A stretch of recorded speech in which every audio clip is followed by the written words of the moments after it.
In the misty twilight of October 1678, two brothers, strolling along the slopes of Primrose Hill on the outskirts of London, noticed something strange in a dense thicket of brambles.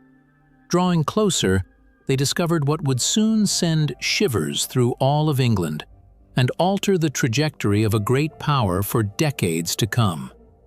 Lying in the bushes was the body of a man in expensive attire, his posture unnatural and frightening. A rapier had pierced his chest, exiting through his back, yet there was not a single drop of blood on his clothes or on the dry grass around him.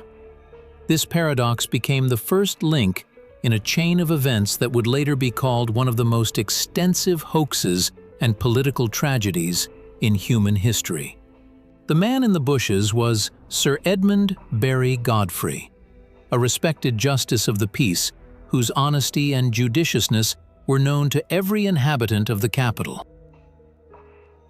His disappearance 5 days prior had already generated a mass of rumors, but such a discovery transformed anxiety into true fury. England at that time was a boiling cauldron of contradictions, where old grievances and new fears intertwined into a tight knot. The Restoration era, which brought the Stuart dynasty back to the throne in the person of Charles II, brought only temporary calm after the horrors of the Civil War. Society was split. On one side was the Protestant Anglican Church, which became the bulwark of state stability, and on the other, the Catholic minority, which was perceived by many as a fifth column of hostile European powers, primarily France. The memory of the gunpowder plot at the beginning of the 17th century and the Great Fire of London, for which foreign agents were blamed, was still too fresh. People lived in constant expectation of misfortune, and in this atmosphere of general suspicion, any spark could cause an explosion of incredible force. It was at such a moment that a man whose name would become synonymous with unprecedented deceit entered the historical stage: Titus Oates. Weeks before Sir Godfrey's discovery on Primrose Hill, this former priest, defrocked for improper conduct, appeared before the King's Privy Council with an incredible statement. Oates claimed to have uncovered a massive Catholic conspiracy aimed at physically eliminating the monarch, establishing the power of the Pope, and forcibly returning the country to the fold of Catholicism. His accounts abounded with names, dates, and details that seemed terrifyingly plausible to a frightened populace. The main official who recorded these sworn testimonies was Edmund Berry Godfrey himself. The judge, being a discerning man, found himself in an extremely uncomfortable position. On the one hand, he was obliged to uphold the law. On the other, he understood perfectly well that Oates's testimonies smelled of great bloodshed and political provocation. Moreover, Godfrey maintained personal, almost friendly relations with Edward Coleman, the secretary to the Duke of York, the king's brother and an open Catholic. This personal acquaintance made the judge not just a witness, but an unwitting participant in a dangerous game at the highest level. Godfrey's disappearance on Saturday, October 12, 1678, became the perfect catalyst for a mass hysteria. That day, he left his home early in the morning, mentioning that he feared for his safety. When he did not return for dinner, whispers spread throughout the city. 5 days later, when his lifeless body was found, London was gripped by paranoid terror. The people were absolutely convinced Catholics had eliminated the judge because he, quote, zero about the conspiracy. No one wanted to listen to arguments about the peculiarities of the crime scene. Doctors examining the remains noted that the judge's neck was broken, and there were marks on the body characteristic of strangulation by cloth. The sword was thrust into the body after the heart had stopped beating, which clearly indicated a staged accident or an act of despair by the judge himself. However, in the eyes of the public, this was not just a crime against an individual, but an attack on the entire Protestant faith and the foundations of the state. The political landscape of England was instantly deformed under the pressure of this event. The opposition faction in Parliament, known as the Whigs, saw in Godfrey's elimination a perfect tool to weaken the position of the king and his Catholic brother. Lord Shaftesbury, the leader of the opposition, masterfully manipulated public opinion, turning Godfrey's funeral procession into a powerful political demonstration. Thousands of people took to the streets, carrying posters and shouting slogans against papism. The city plunged into a state of siege. Residents boarded up windows, bought weapons, and refused to leave their homes after sunset, fearing mythical mercenaries who were allegedly hiding in the city's basements.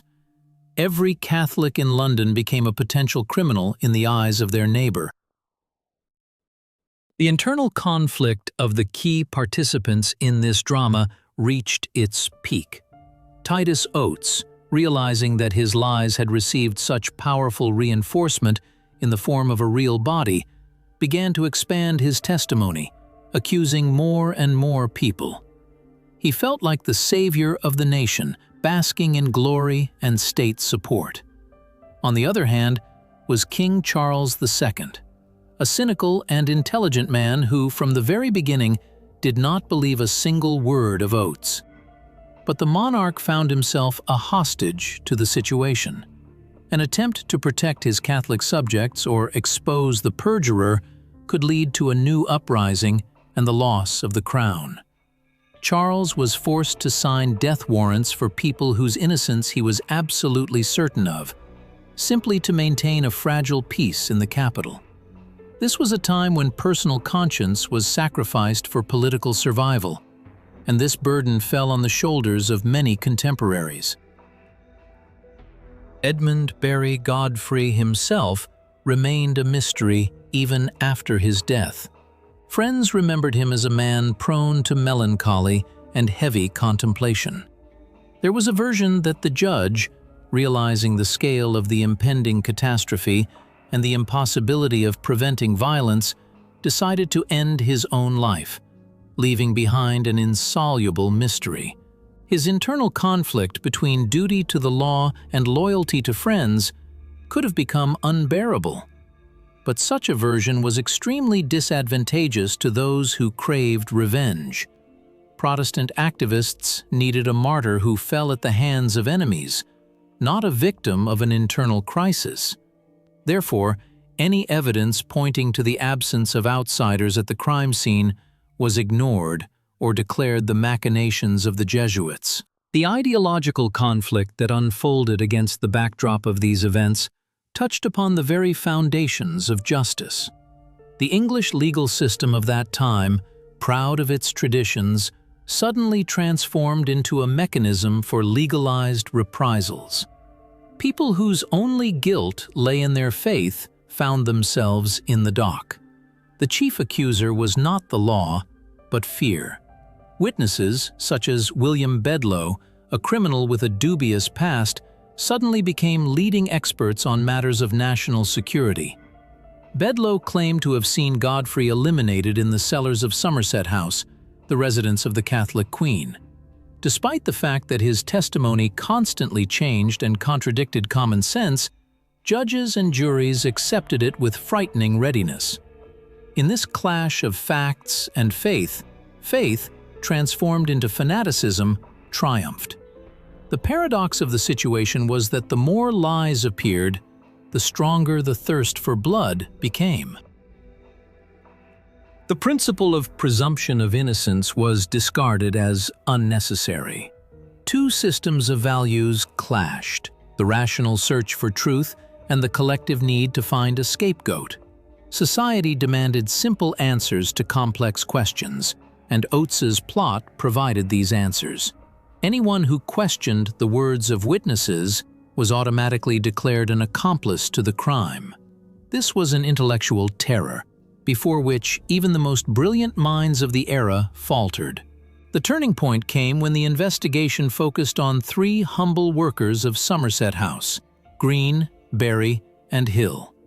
There was no real evidence against them except for the confused words of Miles Prance, a silversmith who himself fell under suspicion and, under torture, agreed to confirm the prosecution's version. Prance later repeatedly retracted his words, claiming that he had slandered innocent people to save his own life. But the machinery of justice had already been set in full motion. The trial of these three men became the apotheosis of injustice. Despite the defendants' alibis and the obvious absurdity of the proposed crime scenario, the jury returned a guilty verdict in just a few minutes. The execution of Green, Berry, and Hill in early 1679 became a point of no return. One of them, Berry, being a Protestant, claimed until the last second that he had nothing to do with what happened and did not even understand what exactly he was being accused of. His belief that truth would triumph turned out to be a fatal mistake in a world where political interests reigned. This event finally split English society into two irreconcilable camps, creating fertile ground for future upheavals and the formation of the world's first clear two-party system. But paradoxically, it was this bloody lawlessness that forced some contemporaries to begin questioning the reliability of witness testimony and the need for a stricter approach to evidence. Gradually, as Oates began to accuse increasingly high-ranking individuals, including Queen Catherine of Braganza herself, trust in his words began to wane. The king, waiting for the moment when the wave of madness began to subside, took decisive steps to discredit the perjurer. Oates was caught in numerous inconsistencies. He claimed to have attended secret Jesuit meetings in Madrid and Paris on dates when he was seen in London, and vice versa. Eventually, his influence waned, and he himself ended up behind bars for perjury.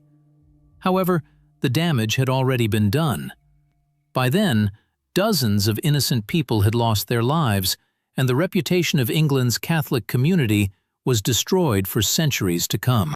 The culmination of this story did not arrive in a courtroom nor at the crime scene, but in the collective consciousness of the nation, when terror gave way to a bitter hangover. When passions subsided, it became evident that the true culprit behind Godfrey's tragedy was never found. All theories, from the actions of fanatics to an ingenious operation by the secret services of the time, crumbled upon detailed examination. The judge's death became the perfect black swan of history, an event impossible to predict, yet which, after its occurrence, seems logical and inevitable. This moment of truth revealed how fragile civilization can be when it confronts organized lies fueled by deep social fears. The resonance of the Godfrey case and the Popish plot is felt even centuries later. This story serves as an eternal reminder of how easily justice can be turned into an instrument of repression if society abandons critical thinking in favor of emotional solidarity against a common enemy. It teaches us that in times of uncertainty, truth often becomes the first casualty, and those who try to maintain neutrality and honesty risk being caught between a rock and a hard place. The events of 1678 demonstrated the mechanics of creating fake news and conspiracy theories long before the advent of modern communication. This is a universal lesson about human nature. Fear blocks logic, and the need for security justifies any cruelty. Today, analyzing the materials of that case, historians and criminologists continue to debate what actually happened in those foggy October days. Was Godfrey eliminated by professionals determined to remove a dangerous witness? Or was his end the result of an accident that political vultures rushed to exploit for their own purposes? The absence of a definitive answer only underscores the significance of this event. Sometimes, an unsolved crime says much more about a state than a successfully concluded investigation. It exposes hidden cracks in the foundation of society, reveals the true face of power, and the limits of human nobility. Concluding this journey through the gloomy streets of 17th century London, we inevitably return to the foot of Primrose Hill. The same fog, the same silence, and the same unanswered questions. Sir Edmund Berry Godfrey, whose name once echoed in all taverns and council halls, now rests in the silence of history, leaving us only his mysterious disappearance as a warning. A warning that when truth is replaced by a convenient legend, the price of this exchange is always measured in human lives. The judge's story is not just a detective novel from the past. It is a mirror into which it is useful to look even today, so that amidst the noise of modern conspiracies and information wars, we do not miss the moment when justice can once again turn into a backdrop for a grand and dangerous spectacle. Each generation tends to consider itself smarter than the last, immune to manipulation and collective madness. However, the example of England during the Restoration shows that the human psyche remains unchanged. We still seek simple explanations for complex woes, still ready to believe the most absurd liar if his words align with our own prejudices. Edmund Godfrey became a symbol of how one man, embodying the law, can be crushed by the chaos that the very law could not curb. His sword, found in his chest without a single drop of blood, will forever remain a metaphor for a crime committed not so much by steel as by words and fear. Ultimately, it is not important who exactly dealt the final blow to the judge in the blackberry bushes. What is important is why an entire nation allowed this blow to become a signal for the mass extermination of its own kind. The story of the Popish Plot is a chronicle of how collective paranoia turns into state policy, and how easily the value of an individual is forgotten in the shadow of grand ideas. The void where Godfrey's real killers should be is filled with thousands of pages of protocols, pamphlets, and memoirs. But behind this volume of information lies a simple and terrifying truth. When society stops valuing facts above beliefs, it is doomed to repeat the scenarios of its darkest eras. Today, walking through modern London, it is difficult to imagine that these quiet parks witnessed such passions. But history never disappears. It merely waits for its moment to ask us the same questions again. And the best way to honor the memory of those who fell victim to the madness of 1678 is to maintain mental vigilance and loyalty to the truth, however inconvenient it may seem at the moment. For ultimately, the only true defense against conspiracies is not walls or weapons, but our ability to see the human in another, even if they pray differently or speak another language. This is the true resonance of Sir Edmund Berry Godfrey's case, an echo of which continues to reverberate through the centuries, reminding us of the fragility of our common world. Thus, history comes full circle, from the body found in the fog to the realization of global lessons of justice. We have come a long way, full of paradoxes and discoveries. The figure of Judge Godfrey, like a ghost, stands on the border between the old world of religious wars and the new world of political parties. His tragic end became the foundation upon which, strangely enough, the modern concept of civil rights and freedoms later grew, born out of a revulsion to the horrors of perjury and extrajudicial executions. We return to the starting point of our narrative with a deeper understanding that behind every historical date and every name lies living pain, difficult choices, and the eternal search for truth, which often hides in the thick fog of time awaiting its researcher.